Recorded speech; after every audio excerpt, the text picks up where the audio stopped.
That sticks in my mind because I had one of those nights where sort of everything went right for me. It was one game that sticks in my mind. Benfica, I think it's 66 when we went there. We'd played them over 2 legs. We played the first leg and beat them 3-2 at Old Trafford. And had gone there to play them. Young with the free kick. Up goes Best. He's scored. Best has got a goal for Manchester United. We went there with instructions from Sir Matt to go out and take it easy for the first 15-20 minutes. And I scored twice in the first quarter of an hour. We beat them 5-1.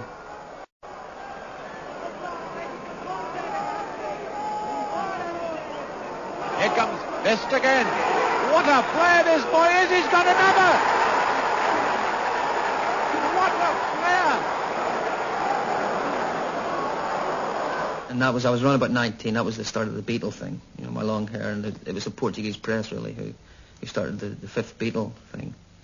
I remember a game at West Ham when they had a great side. You know, Bobby Moore and Martin Peters and Jeff Hurst. We had gone there, I think it was 67. We needed a point, I think, to win the league.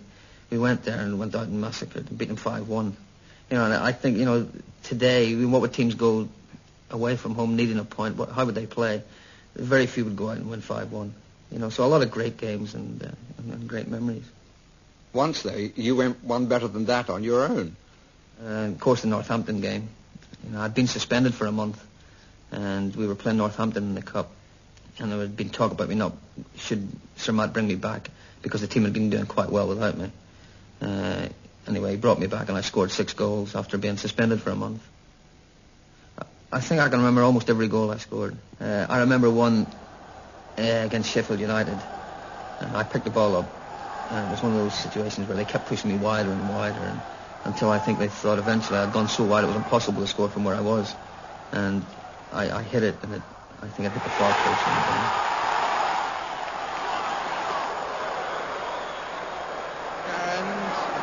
Collins' header that was. Comes to Best. And it's there.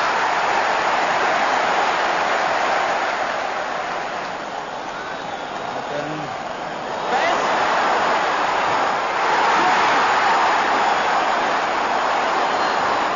Best. I remember one season we played Ipswich at Old Trafford, I think on the Saturday, and we beat them 1-0, and I scored direct from a corner.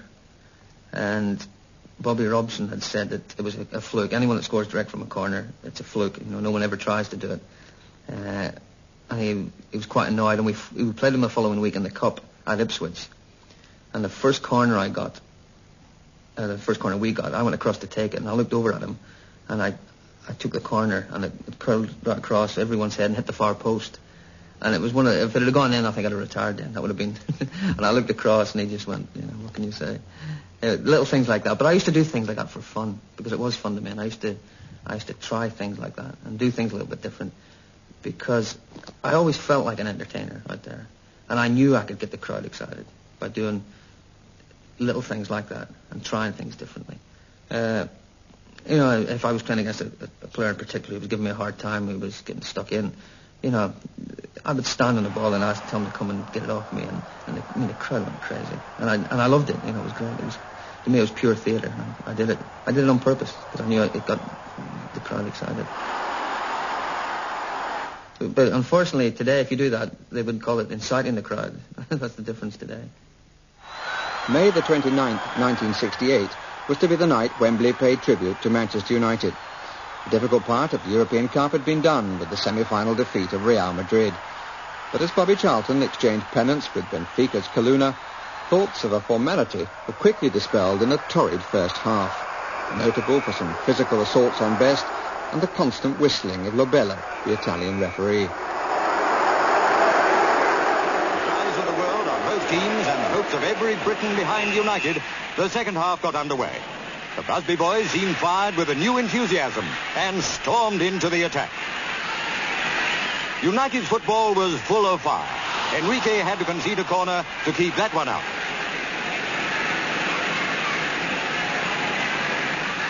George Best was in terrific form, but so was Enrique. Benfica weren't going to let United run away with the match. They, too, showed they meant business. On the showing so far, United were proving the better side. Hard-working Best put the ball out to the left, where Sadler had been playing like a demon. The return centre was a beauty. Charlton headed it home.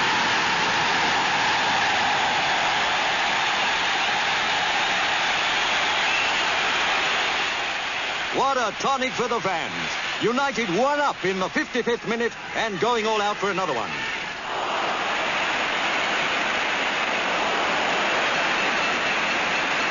The match was by no means won. Benfica pulled off a beauty through Grassa.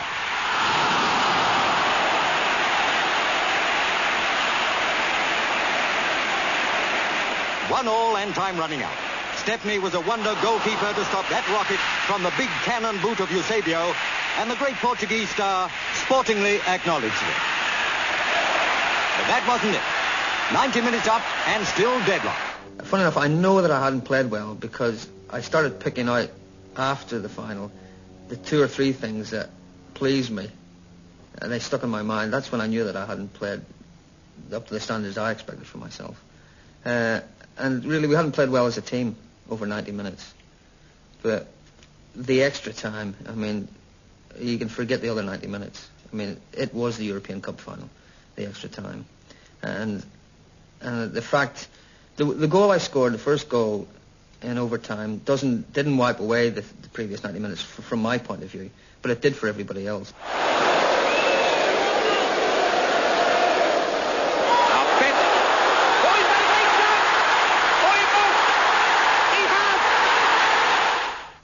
I still have dreams about that split second where everything almost stood still for a second, you know, and 100,000 people. I mean, they knew I was going to score, but in that split second between going past them and it going in the net, something might go wrong. And I was going to stop on the line and back it in, and I didn't. I stuck it around. I think it took the rest of the boys about 20 minutes to catch me after that. Then, if you could have made a film of the script, it really was a fairy tale at the end. Watch this fantastic goal.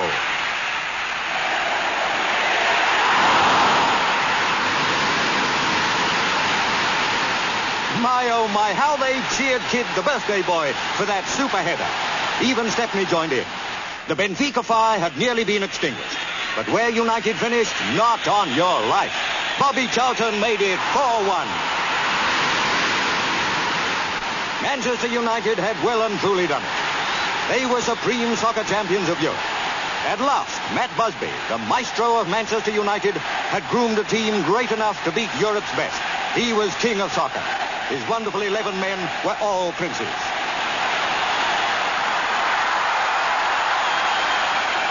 What a match. What a team. Charlton, Stepney, Brennan, Dunn, Creran, Fuchs, Styles, Best, Kidd, Sadler, and Aston. And pride of place, Busby.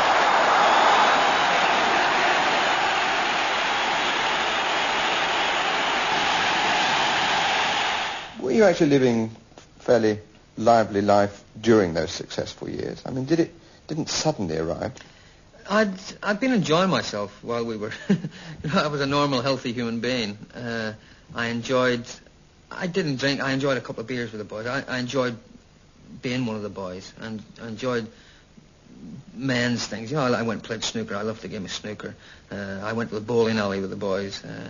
I like being a sort of a man's man, if you want to call it.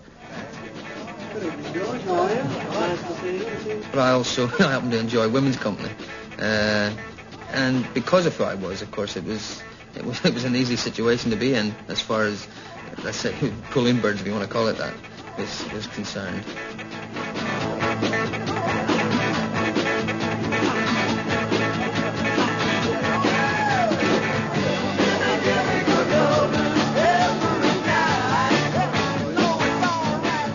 Best had become football's first pop idol, a superstar of the swinging 60s.